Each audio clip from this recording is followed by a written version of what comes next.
Imaginez un endroit où la mer est plus bleue que le ciel, où d'anciens volcans endormis ont laissé place à de denses forêts tropicales, et où des plages paradisiaques cohabitent avec un mélange vibrant de cultures, de langues et de religions.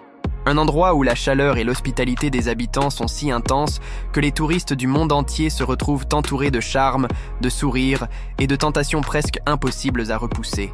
Cela ressemble à un décor de film, mais cet endroit existe, et il s'appelle les îles Maurice. Connue comme l'une des destinations les plus luxueuses du monde, cette petite île de l'océan Indien cache une histoire que peu connaissent.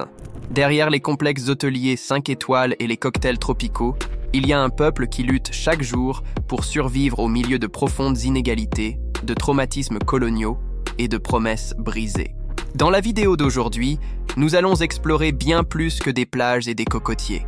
Nous allons révéler la face cachée des îles Maurice, sa culture vibrante, ses contradictions sociales, ses charmes humains et les secrets qui font de cette île non seulement une destination, mais aussi une expérience capable de changer la manière dont vous voyez le monde. Mais avant de commencer, laissez un like et abonnez-vous à la chaîne.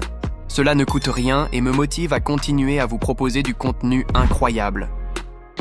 Numéro 1. Géographie. Situé au milieu de l'océan Indien, l'archipel mauricien est comme un joyau rare, perdu au milieu d'eau bleu turquoise. Pour donner une idée de son isolement paradisiaque, le pays le plus proche est Madagascar, et même ainsi, il se trouve à près de 900 km de distance. C'est comme si la nature avait sculpté cet endroit à la main avec un soin particulier, combinant des plages de sable fin, des récifs coralliens dessinant la côte et un intérieur au paysage surprenant. Le centre de l'île est dominé par d'anciennes formations volcaniques, recouvertes de forêts tropicales et de plantations de canne à sucre qui s'étendent à perte de vue. Sa position stratégique a jadis été convoitée par les empires coloniaux, les pirates et les commerçants. Aujourd'hui, elle attire un autre type de conquête, des touristes fortunés qui débarquent à la recherche de luxe, de repos et de décors dignes du cinéma. Numéro 2. Population. Les îles Maurice constituent, sans exagération, l'une des sociétés les plus métissées de la planète. Ici, Indiens, Africains, Chinois, Arabes et Européens vivent côte à côte, formant l'un des mosaïques culturelles les plus uniques du monde. C'est un véritable puzzle ethno-culturel où chaque pièce a sa propre histoire et où toutes s'assemblent de manière étonnamment harmonieuse. Et ce mélange est aussi visible que le ciel bleu. Turbans hindous, voiles musulmans, vêtements africains colorés, églises aux côtés de mosquées et temples au milieu de la forêt. C'est comme marcher à travers plusieurs pays différents sans quitter la même rue. Plus de la moitié de la population est d'origine indienne, descendante de travailleurs amenés durant la période coloniale britannique. L'hindouisme est la religion prédominante, ce qui fait de Maurice le seul pays africain dont le calendrier officiel suit les fêtes hindous.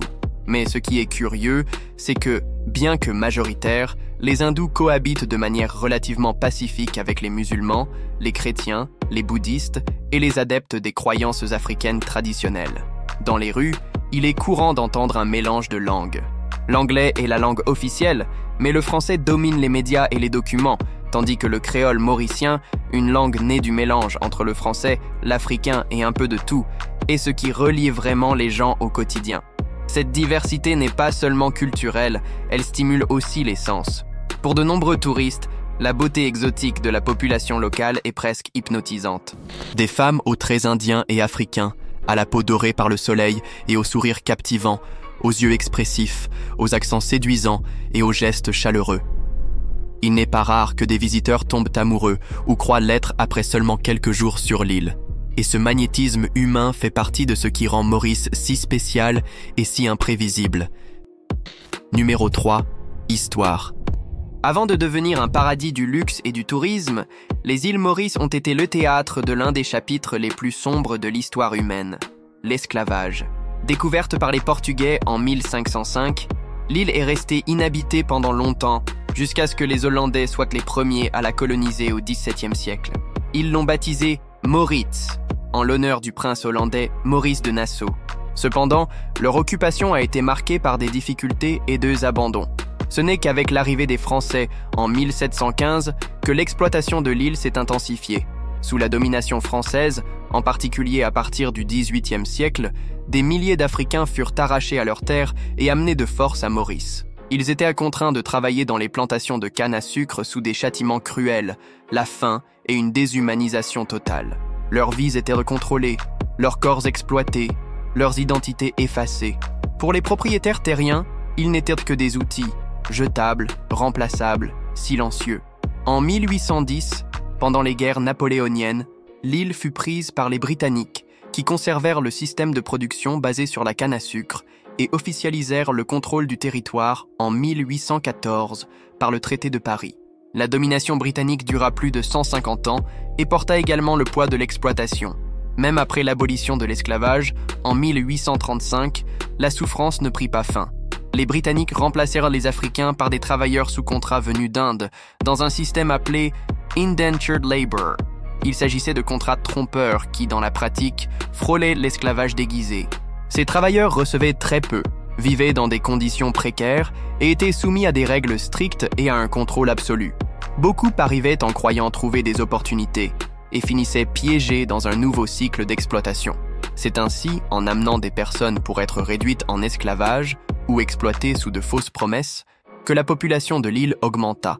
Maurice ne fut pas peuplée par des colons à la recherche de liberté. Elle fut construite par de gens arrachés de force à leur terre, marqués par la douleur et la résistance. Un endroit où le peuple fut forgé par la souffrance collective, par la lutte silencieuse et par la survie face à des siècles d'oppression. Numéro 4. Festival. Avec un tel mélange de peuples, de religions et de cultures, il est à prévoir que le calendrier de Maurice soit un véritable patchwork de célébrations. Et c'est exactement le cas.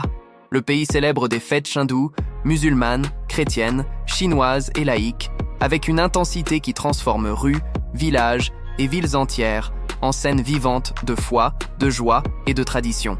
La plus emblématique de toutes est le Maha Shivaratri, le plus grand festival hindou du pays. Des milliers de fidèles marchent pendant plusieurs jours, vêtus de blanc, en pèlerinage vers le lac sacré de Ganga Talal, situé à l'intérieur de l'île. Là, ils prient, allument des lampes et font des offrandes au dieu Shiva. Un autre festival hindou marquant est le Kawadi, célébré principalement par la communauté tamoule. Pendant plusieurs jours, les participants jeûnent, pratiquent l'abstinence et purifient leur corps et leur esprit.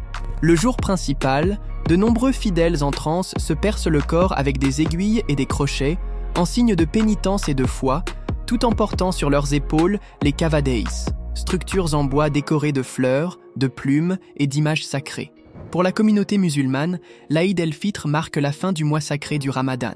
C'est un moment de prière, de vêtements neufs, de banquets spéciaux et de générosité envers les plus pauvres. Quant aux chrétiens, ils célèbrent Noël et Pâques avec des messes bondées, des chants choraux et des repas familiaux, préservant des traditions européennes adaptées à la chaleur tropicale. Il y a aussi de la place pour le Nouvel An chinois, célébré avec des danses du lion, des lanternes rouges et des plats traditionnels dans les communautés d'origine asiatique, surtout dans la capitale, Port-Louis. En dehors des dates religieuses, des festivals culturels et patriotiques animent l'île. La fête de l'indépendance, le 12 mars, donne lieu à des défilés civiques et à des concerts en plein air, et le Festival international créole célèbre l'identité créole avec musique, danse, cuisine de rue et fierté culturelle. Une fête où le rythme du tambour domine la scène. Si vous aimez la vidéo, laissez un like et abonnez-vous à la chaîne pour plus de contenu comme celui-ci. Numéro 5. Vie du peuple. Tandis que le monde voit Maurice comme un paradis tropical entouré d'eau cristalline, ceux qui vivent sur l'île connaissent une réalité bien différente. En dehors des complexes hôteliers luxueux et des cartes postales, la majorité de la population affronte une vie difficile, marquée par de bas salaires, un coût de la vie croissant et des opportunités limitées. Environ 10% des Mauriciens vivent sous le seuil de pauvreté et beaucoup survivent avec le strict minimum, même en travaillant 6 ou 7 jours par semaine. Une grande partie du peuple travaille dans les secteurs de base du tourisme, nettoyage, entretien, cuisine, jardinage, transport. Ils construisent le paradis des autres, mais n'ont que rarement accès au même confort qu'ils offrent. Tandis que les touristes dorment dans des suites avec vue sur la mer, de nombreux habitants vivent dans des maisons simples, dans des quartiers périphériques ou des zones rurales où manque l'assainissement de base, l'éclairage public et la sécurité. Le chômage chez le jeune est un problème croissant. Beaucoup rêvent de quitter l'île, en cherchant des opportunités à l'étranger, en particulier en Europe ou en Australie. D'autres se débrouillent comme ils peuvent, en vendant de l'artisanat, en pêchant, en travaillant de manière informelle ou en entrant dans des secteurs où la frontière entre travail et survie devient de plus en plus mince. Vivre aux îles Maurice, ce n'est pas vivre en vacances. C'est cohabiter avec la beauté naturelle tout en affrontant les défis d'un petit pays aux grandes inégalités. C'est sourire aux touristes, même lorsque l'estomac est vide. Numéro 6, capitale. Port-Louis, la capitale des îles Maurice, est une petite ville d'un peu plus de 150 000 habitants, mais vibrante et multifacette. Fondée par les Français au XVIIIe siècle, la ville porte encore aujourd'hui des marques visibles de la colonisation. Vieilles demeures, forts, églises catholiques aux côtés de mosquées et de temples hindous, le tout dans un décor qui semble figé dans le temps. Le port, qui fut autrefois un important point de transit commercial durant la traite des esclaves et l'exportation de la canne à sucre, est encore aujourd'hui vital pour l'économie du pays, mais désormais comme point stratégique pour les importations, les exportations et le secteur croissant du tourisme de croisière. Au cœur de la ville se trouve le marché central, où l'on vend de tout, fruits exotiques, herbes médicinales, vêtements, poissons, épices, souvenirs pour touristes et histoires. C'est là que le peuple se rencontre, négocie et survit. La ville est aussi un pôle culturel dynamique. Le Codan Waterfront, par exemple, est un espace moderne en bord de mer, avec des boutiques, musées, cafés et centres commerciaux. L'endroit est l'un des lieux de loisirs préférés, aussi bien pour les touristes que pour les habitants, servant de scène à des événements en plein air, des spectacles musicaux et des festivals culturels. Malgré sa taille modeste, Port-Louis séduit par sa géographie, avec la mer d'un côté et les montagnes de l'autre, formant un décor naturel aussi impressionnant que sa diversité culturelle. Numéro 7, économie. À première vue, l'économie des îles Maurice semble être un exemple de réussite africaine. Le pays possède l'un des produits intérieurs bruts par habitant les plus élevés du continent, affiche une stabilité politique, un faible taux d'inflation et un secteur touristique en constante expansion. Des rapports internationaux le classent comme une nation modèle, un lieu sûr pour investir, avec de bonnes écoles privées, des services financiers solides et un secteur hôtelier qui accueille des célébrités et des millionnaires tout au long de l'année. Mais la réalité pour une grande partie de la population est bien moins glamour. La richesse est concentrée entre les mains d'une minorité, des entrepreneurs venus de l'étranger pour faire de l'argent sur l'île, tandis que la population locale survit avec de bas salaires et un coût de la vie de plus en plus élevé. Le salaire minimum tourne autour de 250 $ américains, un montant insuffisant pour faire vivre une famille dignement. En dépit des indicateurs positifs, le coût de la vie à Maurice est extrêmement élevé. La plupart des produits sont importés, ce qui renchérit tout, du riz jusqu'au gaz de cuisine, des articles de base qui pèsent lourd dans le budget du travailleur moyen. Bien que le tourisme représente plus de 20% du produit intérieur brut, la canne à sucre demeure l'un des piliers de l'économie mauricienne. Héritée de l'ère coloniale, cette monoculture occupe une grande partie des terres agricoles et reste essentielle à l'exportation, tout en alimentant la production de sucre et de biocarburants. Cependant, comme par le passé, les bénéfices continuent de se concentrer entre les mains de quelques familles. Un autre secteur puissant et controversé est celui de la finance. Maurice est devenu l'un des principaux paradis fiscaux d'Afrique, attirant des entreprises internationales cherchant à payer moins d'impôts et à dissimuler des actifs. Cela crée une bulle de richesse qui ne circule pas dans l'économie réelle, génère peu d'emplois locaux et accentue encore les inégalités. La vérité est que l'économie mauricienne n'est pas conçue pour tous. Elle fonctionne très bien pour ceux qui se trouvent au sommet. Le paradis existe, mais ses fruits restent entre les mains de quelques-uns. Numéro 8. Cuisine. S'il y a une manière de comprendre l'âme des îles Maurice, c'est bien par la nourriture. La cuisine mauricienne est une véritable fusion de saveurs venues de différentes parties du monde, reflet direct de la diversité ethnique et culturelle du pays. Le plat le plus populaire et symbole de la gastronomie locale est le dol pourri, un type de pain indien garni de lentilles écrasées servi avec du curry et des sauces épicées. Dans les rues, il est courant de trouver des stands vendant des mines frites, des nouilles frites à la chinoise et le célèbre biryani, un héritage musulman devenu plat de fête nationale. Dans les restaurants, ce mélange gagne en sophistication. Fruits de mer frais aux épices indiennes, poissons grillés aux herbes tropicales, plats créoles au lait de coco et aux piments exotiques. Le tout préparé avec des ingrédients locaux tels que la mangue verte, le tamarin, le gingembre, l'ail, la coriandre et les poivrons. Les desserts séduisent également, notamment le napolitane, un biscuit fourré à la confiture et recouvert de glaçage rose, les gâteaux de riz, les fruits tropicaux frais et des boissons sucrées comme l'halouda, une sorte de milkshake avec des graines de basilic, du lait et du sirop de vanille. Pour ceux qui aiment goûter à de multiples influences en un seul repas, les îles Maurice sont un véritable paradis gastronomique, où chaque bouchée raconte une histoire de migration, de mélange et d'identité. Numéro 9. Sites touristiques. Les îles Maurice sont mondialement connues pour leurs plages parfaites, des bandes de sable blanc baignées par une mer bleu turquoise, protégées par des récifs coralliens formant des piscines naturelles aux eaux chaudes et cristallines. Mais ce que peu imaginent, c'est que le véritable spectacle de l'île va bien au-delà du littoral. À l'intérieur des terres, des montagnes d'origine volcanique, couvertes d'une végétation dense, se dressent entre plaines agricoles et forêts tropicales. La plus célèbre d'entre elles est le Morne Brabant, une falaise imposante classée au patrimoine mondial de l'UNESCO.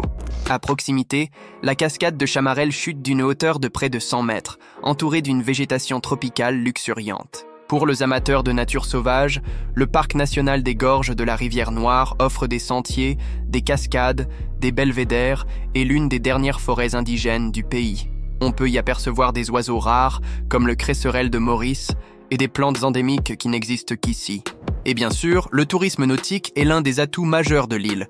Plongée dans les récifs coralliens, excursions en catamaran, nage avec les dauphins et visites d'îlots inhabités font partie du programme des voyageurs les plus aventureux. En résumé, les îles Maurice sont sans aucun doute l'une des destinations les plus surprenantes de la planète. Un lieu où la nature semble avoir peaufiné chaque détail. Plages à couper le souffle, montagnes verdoyantes, eau cristalline et couchers de soleil dignes de tableaux. Mais ce qui rend vraiment cette île inoubliable ne se trouve pas seulement dans ses paysages. Cela réside dans ses habitants, dans ses histoires, dans les contrastes qui vibrent à chaque coin de rue. Si ce paradis plein de contrastes vous a charmé, dites-nous ce qui vous a le plus marqué. Si vous êtes arrivé jusqu'à la fin de cette vidéo, laissez un like et abonnez-vous à la chaîne. Cela m'encourage à continuer à vous apporter plus de contenu. À la prochaine vidéo.